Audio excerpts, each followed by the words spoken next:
दोस्तों नमस्कार।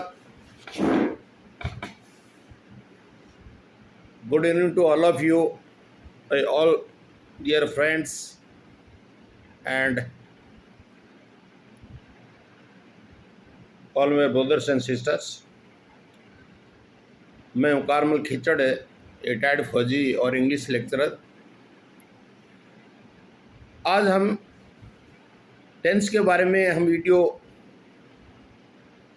आए दिन डाल रहे हैं। तो प्रेजेंट कंटिन्यू टेंस आपको बता दिया गया है और आज हम बात करेंगे प्रेजेंट इंडेफिनिट टेंस से। That is very important tense because in present time tense means that is the time whatever we are talking or we have talked or we will talk, this is the time.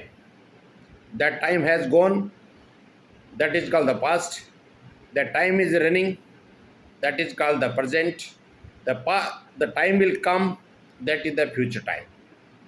Tense means से समय और काल होता है। जो समय चला गया उसको हम पास्ट टेंस बोलते हैं, जो समय चल रहा है उसको प्रेजेंट बोलते हैं, जो समय आएगा उसको फ्यूचर बोलते हैं। टेंस का मतलब ही समय होता है। It depends on all the sentences which are going to be framed by the speaker. It depends on the time, each and everything whatever you are framing, you are speaking, it is depends upon the time, the past, present and future. जो भी आप बोल रहे हो वो past, present या future समय के ऊपर निर्भर करता है। तो आज हम प्रेजेंट इंडेफिनिट टेंस के बारे में बात करेंगे। पहले तो आपकी जो आइडेंटिफिकेशन है, हर टेंस के अंदर आपको इंग्लिश और हिंदी में आइडेंटिफिकेशन होनी ज़रूरी है। पहचान आपको मालूम होना चाहिए हिंदी और इंग्लिश के अंदर के कौन सा टेंस है। फिर उसके बाद में हेल्पिंग वर्ब है, फिर उसके बाद मैन वर्ब है, फिर इसको कुछ नियम्स होते हैं हर टेंस के। प्रोनाउन के साथ क्या लगेगा, क्या नहीं लगेगा, किस तरह से सेंटेंस इंटरोगेटिव बनेगा। तो हम चर्चा सबसे पहले करते हैं आइडेंटिफिकेशन की। देयर विल बी ता है, ती है, ते है at the end of the Hindi sentence. In English there will be the first form. अगर हिंदी में होगा तो हिंदी के वाक्य के सेंटेंस के अंत में ता है, ती है, ती आता है। और इंग्लिश का अगर सेंटेंस है तो उसमें मैन वर्ब की फर्स्ट फॉर्म आती है after the subject before the object. कर्ता के बाद में और ऑब्जेक्ट कर्म के बाद पहले भी आपको मैन वर्ब की फर्स्ट फॉर्म का प्रयोग होता है। इसी तरह से अगर हम साधारण वाक्य होता है, सिंपल सेंटेंस होता है, तो उसमें हेल्पिंग वर्ब का प्रयोग नहीं होगा, डू एंड डज का प्रयोग नहीं करेंगे। प्रेजेंट इंडेफिनिट टेंस के अंदर this is the rule. If the sentence is simple then we will not use do and does as a helping verb. do and does साधारण वाक्य में सहायक क्रिया का प्रयोग नहीं होता, इसलिए इसे फर्स्ट फॉर्म से ही पता चलता है कि ये प्रेजेंट इंडेफिनिट टेंस है। लेकिन सेंटेंस अगर नेगेटिव और इंटरोगेटिव हो जाता है तो उसमें डू और डज का पता चल जाता है। नेगेटिव में डू नॉट और डज नॉट आ जाता है, इंटरोगेटिव में डू और डज बिफोर द सब्जेक्ट आ जाता है, यानी कर्ता से पहले डू डज आ जाता है। और अगर नेगेटिव सेंटेंस होता है तो डू नॉट और डज नॉट है वो सब्जेक्ट के बाद आता है, मैन वर्ब से पहले आता है। इसी तरह से हम इंटरोगेटिव सेंटेंस और नेगेटिव सेंटेंस दोनों बनाना चाहते हैं। जैसे पहला वाक्य बनाया कि I play football, do simple sentence है, इसमें आपके हेल्पिंग वर्ब डू डज नहीं आया। उसके बाद में अगर in case of the subject if the subject is the first person or the second person, that is the I or we and you, and that is the third person plural, then s or es will not be included with the man verb.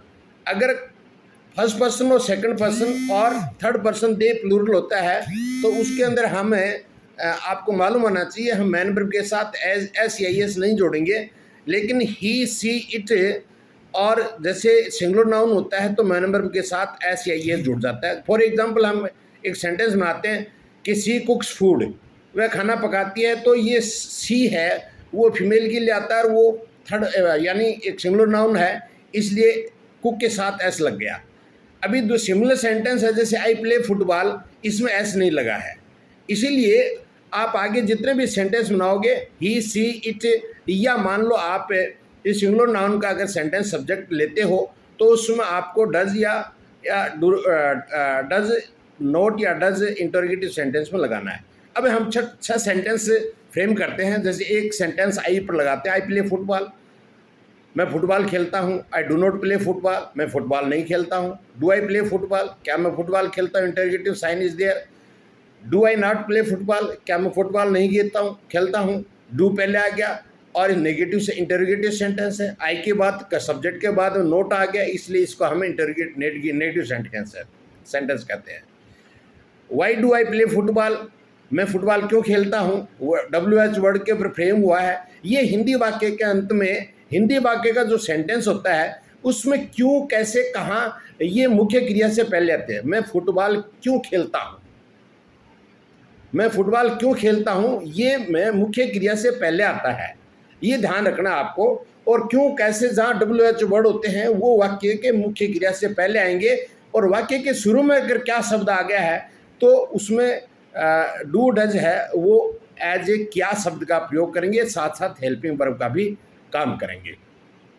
इसी तरह से हम अगर S या ES का अगर वाक्य बनाते हैं तो जैसे ही गोज टू स्कूल, गो शब्द है, मैन वर्ब है, इसके साथ ईएस जुड़ गया, लेकिन वहाँ कुक है तो कुक के इसमें ओन अंत में जो मैन वर्ब ओ रखती हो, if there is the O alphabet at the end of the man verb, then you will have to include es.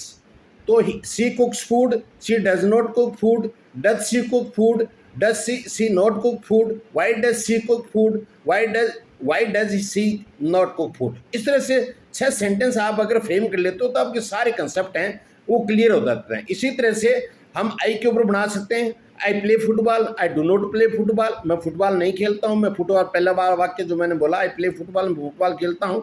I do not play football, मैं फुटबॉल नहीं खेलता हूँ।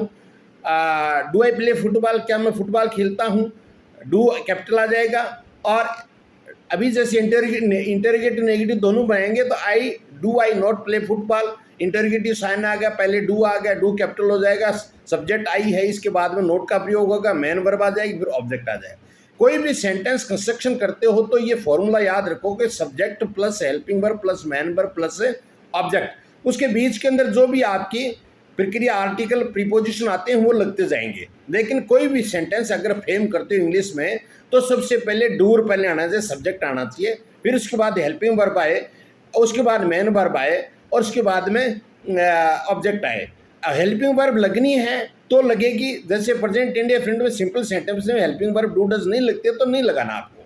इसी तरह से पास्ट इंडेफिनिट में आगे बताएंगे तब उसमें भी आपके हेल्पिंग वर्ब साधारण वाक्य में डिड नहीं लगती है, लगेगी आगे, वो काम बताएंगे हम आपको। अभी बताऊंगा डू डज कैसे लगते हैं वो भी बताऊंगा। लेकिन यहाँ अगर सेंटेंस आप अगर प्रेजेंट इंडेफिनिट में कंस्ट्रक्शन कर रहे हो तो आपको हेल्पिंग वर्ब का काम करेंगे।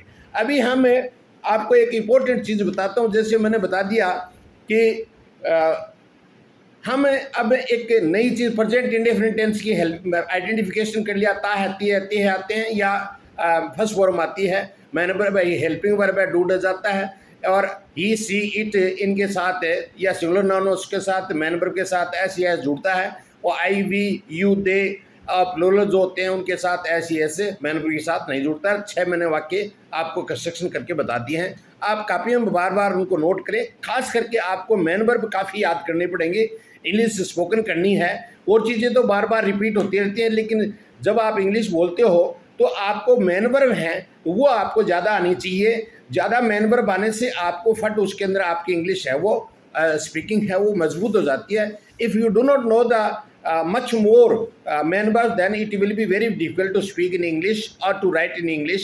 तो सबसे ज़्यादा आपको मैन वर्ब को याद करनी, प्यारे बच्चों और मेरे प्रिय दोस्तों। जितने मैन वर्ब याद कर सकते हो that will be very less. जितनी ज़्यादा से ज़्यादा आप याद करनी आपको मैन वर्ब होगी वही कम होगी, बहुत ज़्यादा करनी पड़ती है। इसलिए आपको मैन वर्ब के ऊपर फोकस ज़्यादा डालना है कि मैन वर्ब की जितनी भी फॉर्म है वो सब आपको फॉर्म याद होनी चाहिए। अभी इसी तरह से अब एक बहुत इंपॉर्टेंट चीज़ें बता रहा हूँ आपको, क्योंकि मैं स्पीड से इसलिए बोल रहा हूँ कि वीडियो अपलोड होने के अंदर दिक्कत आती है, इसलिए आपको ये समझ लेना चाहिए, बार बार वीडियो देख लेना, इससे पता चल जाएगा आपको। अब आपको एक बहुत इंपॉर्टेंट चीज़ें बता रहा हूँ जो खास करके नेवी, एयरफोर्स आर्मी के अंदर या अन्य कोई फोर्सेज में या अन्य कोई सिविल डिपार्टमेंट में एग्ज़ाम देते हैं इंग्लिश के अंदर, तो उनके लिए बहुत इंपॉर्टेंट चीज़ है। डू और डज, ये दोनों, डू मानी करना होता है, ये मेन वर्ब का भी काम करती हैं। हेल्पिंग वर्ब का तो करती हैं, लेकिन ये मेन वर्ब का भी काम करती हैं। देखिए आपको मैं बताता हूँ, आई डू माई होमवर्क, मैं मेरा काम गृह कार्य करता हूँ। आई डू माई होमवर्क, यहाँ डू के बाद माई होमवर्क आया है, माई पोजीशन है और होमवर्क है वो आपका ऑब्जेक्ट है। तो यहाँ डू के बाद में कोई मेन वर्ब नहीं है, यहाँ मेन वर्ब खुद इटसेल्फ डू है। डू है वो खुद मेन वर्ब है, डू का मतलब करना, मैं मेरा गृह कार्य करता हूँ। अब देखिए इसको मैं नेगेटिव सेंटेंस बनाता हूँ, I do not do my homework, मैं मेरा गृह कार्य नहीं करता हूँ। इसका इंटरोगेटिव बनाता हूँ मैं, do I not, do I अगर इंटरोगेटिव होता है तो डू आई माई होमवर्क, और उसके बाद में ये डू हेल्पिंग वर्ब है, do I do my homework, उसके बाद में do I do not I do not do my homework, I do not do my homework, मैं मेरा गृह कार्य नहीं करता हूँ। Do I do not do my homework, तो इसके अंदर आपके क्या है कि ये डू है वो आई डू माई होमवर्क का मतलब है कि मैं मेरा गृह कार्य करता हूँ। I do not do my homework, do I do my homework, यहाँ डू दो बार लगे हैं। ये डू एक तो हेल्पिंग वर्ब है, do I do my homework, ये आपके एक तो जो आगे आया है फर्स्ट फॉर्म यानी सब्जेक्ट के बाद में आई के बाद में डू आई, वो मेन वर्ब है। Do I do my homework, क्या मैं मेरा काम करता हूँ, यहाँ डू का मतलब क्या है और डू का मतलब आगे है मेन वर्ब का काम कर रही है। इसी तरह से आप डज के ऊपर लेते हो कि he does his work, he does his work, she does her work, she does his homework in time. यहाँ डज का मतलब है कि मेन वर्ब है, यानी ये मुख्य क्रिया काम है। ही डज हिज होमवर्क, यहाँ डज के बाद में कोई चीज़ नहीं आई है, इसलिए ये कर्ता का काम कर रहा है। और she does his homework, his position है और होमवर्क है वो आपका ऑब्जेक्ट है। तो यहाँ डज का मतलब ये हो गया कि सिंगुलर नाउन है, सब्जेक्ट है, इसलिए मेल के लिए आया है ही डज हिज होमवर्क, तो इसके अंदर मेन वर्ब का काम कर रही है, यहाँ हेल्पिंग वर्ब का काम नहीं कर रही है। अंडरस्टैंड माय पॉइंट, यानी डू शब्द है और डज शब्द है वो मेन वर्ब का भी काम करते हैं। इसलिए अगर डू आता है वाक्य के अंदर और डज आता है तो उसके बाद में अगर सीधा ऑब्जेक्ट आ जाता है और वहाँ कोई भी मेन वर्ब नहीं होती अन्य डू के अलावा, तो आप ये समझ लेना कि डू है वो आपका काम क्या कर रही है, एज ए मेन वर्ब का काम कर रही है।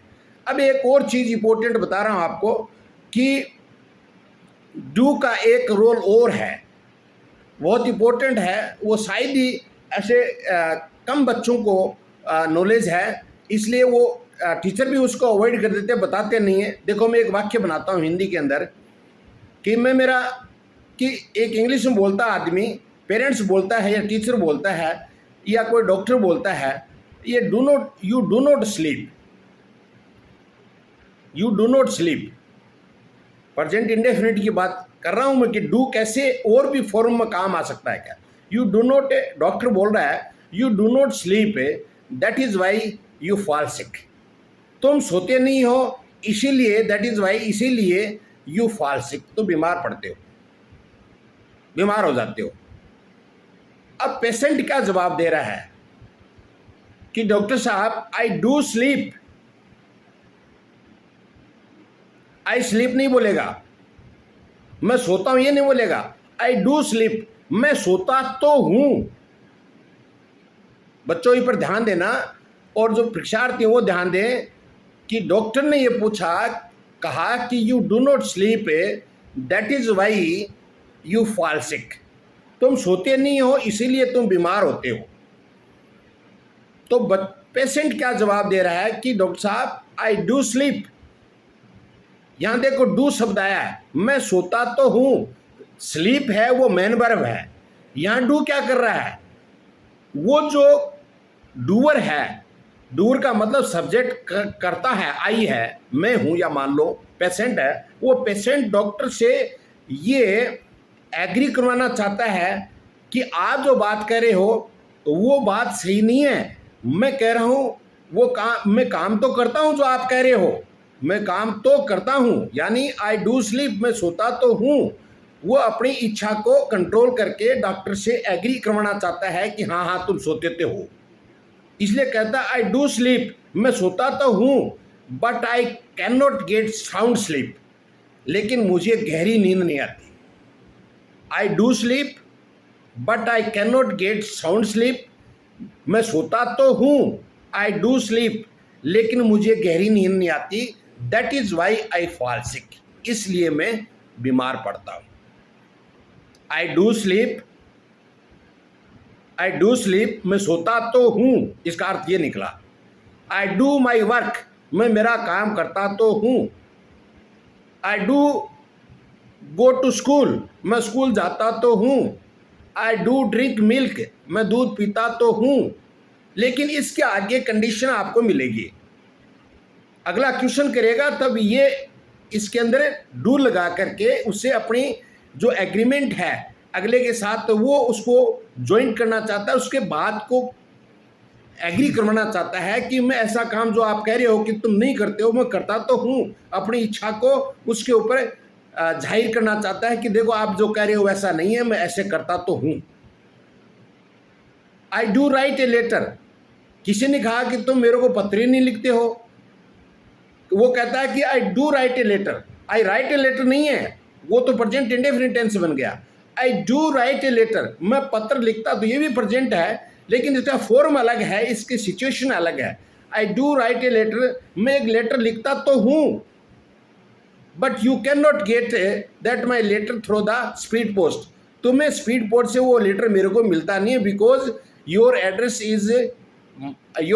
Is not correct, I think so far, मैं ये सोचता हूं कि तुम्हारा एड्रेस सही नहीं है। मतलब आगे की कंडीशन आपको देखेगा तब आपको ये लगेगा कि वास्तव में ये सेंटेंस, मैं पत्र लिखता तो हूं लेकिन मुझे ऐसा लग रहा है कि तुम्हारा एड्रेस जो स्पीड पोस्ट से भेजता हूं मैं, वो एड्रेस आपका सही नहीं है।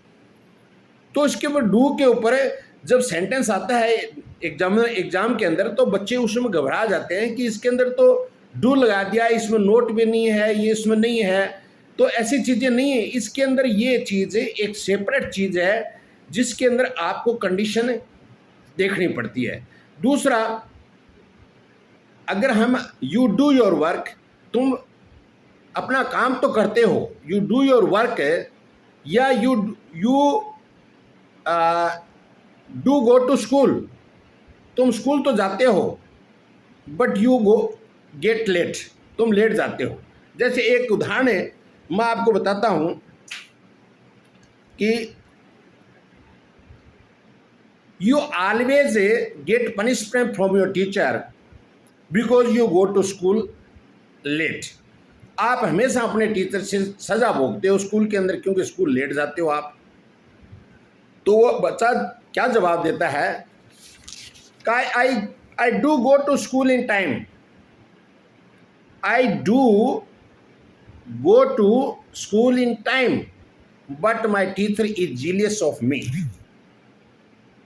लेकिन मेरा टीचर अध्यापक है वो मेरे से ईर्ष्या करता है, मेरा ईर्ष्यालु है। पेरेंट्स क्या कहते हैं कि you always get punishment from your teacher because you go to school late every day, तुम अपने अध्यापक से सजा भोगते हो क्योंकि तुम हमेशा स्कूल लेट जाते हो।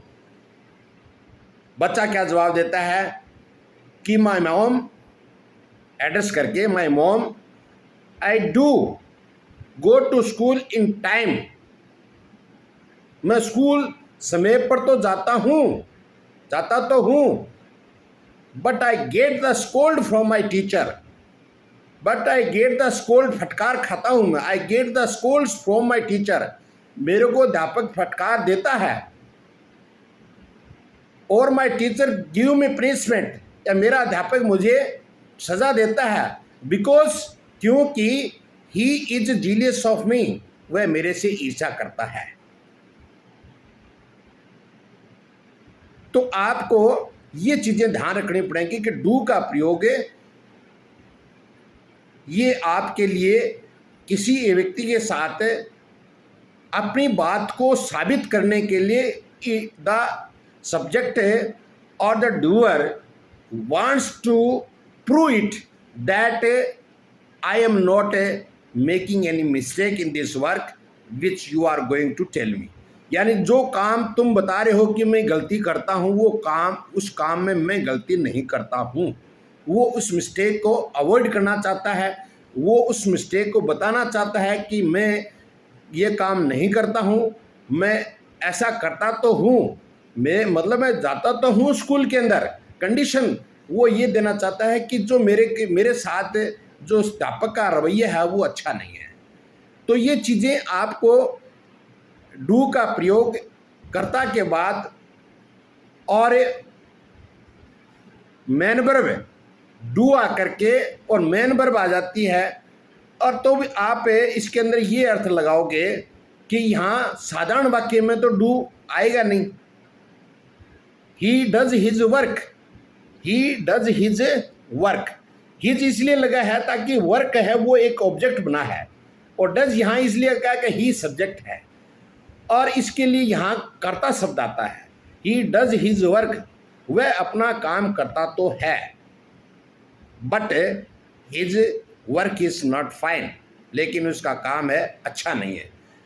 तो दोस्तों आज मैंने प्रेजेंट इंडेफिनिट टेंस के बारे में बताया है, और मैं जहाँ तक सोचता हूँ कि आपको अच्छी तरह से समझ में आ गया होगा कि डू डज है वो हेल्पिंग वर्ब है प्रेजेंट इंडेफिनिट की, डेफिनेट इसमें कोई दो राय नहीं है।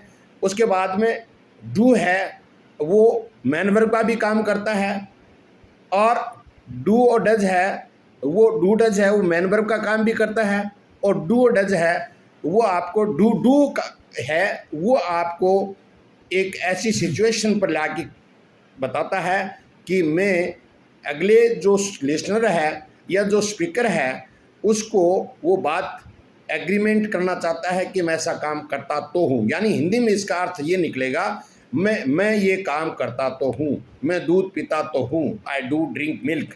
डू आ गया, ड्रिंक आ गया, मेन वर्ब है, यहाँ बीच में टू नहीं लगेगा, ये ध्यान रखना।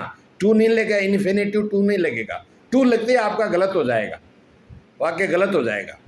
तो कई बार परीक्षा में आ जाता है I do work, I do my work, I do work आ जाता है, वर्क भी ऑब्जेक्ट है, और आई वर्क माई सेल्फ, ये मेन वर्ब भी है वर्क, मैं मेरा काम स्वयं करता हूँ। आई वर्क माई सेल्फ, मैं मेरा काम खुद करता हूँ, ये मेन वर्ब का काम कर रही है। यहाँ आई do work my self, I do work my self, यहाँ डू क्या कर रही है, ये मेन वर्ब का काम करती है, डू मेन वर्ब का काम कर रही है। I do my work my self, मैं मेरा काम स्वयं करता हूँ। लेकिन डू के बाद में अगर मेन वर्ब आ जाती है तब आप ये समझना कि ये तो वाला शब्द है, मैं ऐसा काम करता तो हूँ। I do play football, I do cook food, मैं भोजन पकाती तो हूँ।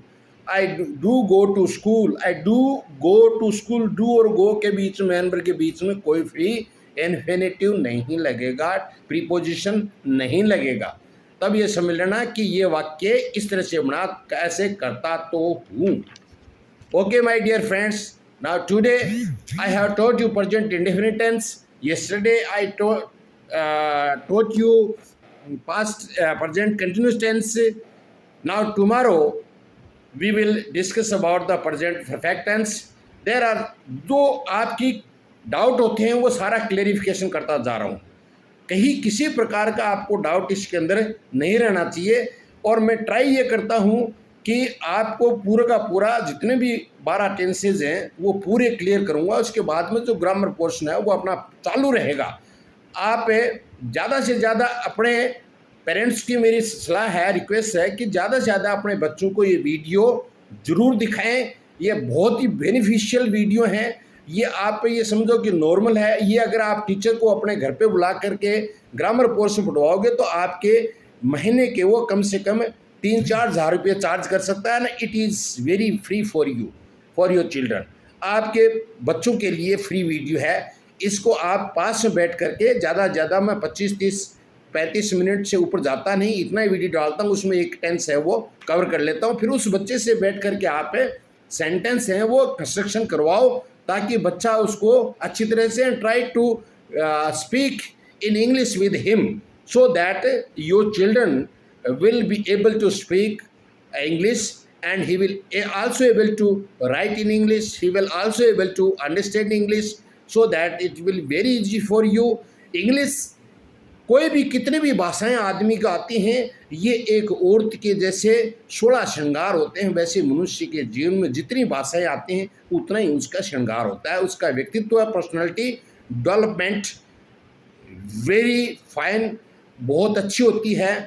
It should be kept in your mind that those person who are well known to many languages, that his personality and his behavior will be very polite and very fine.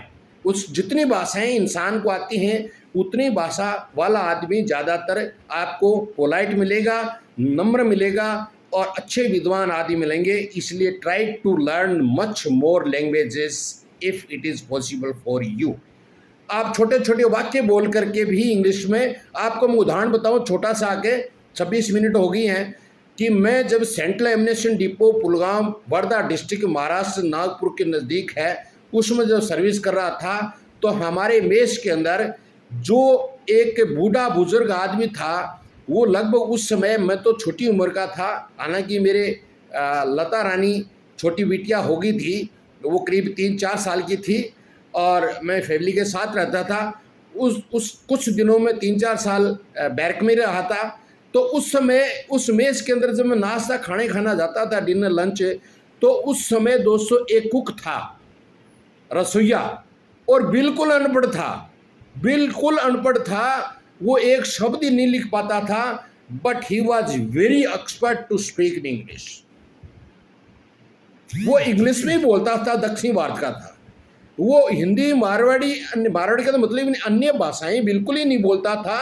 जो भी आदमी जाता था, चाहे बिल्कुल कम इंग्लिश आती हो, लेकिन वो he always use to speak in English, वह हमेशा अंग्रेजी बोला ही करता था, और उसकी भाषा ही ऐसी वही थी।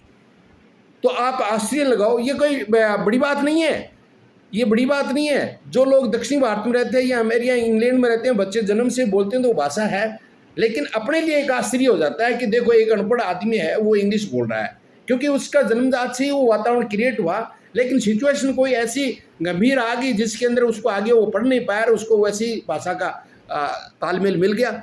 Okay my dear friends, I hope that you will get the much more benefit of this video, and I suggest to the parents to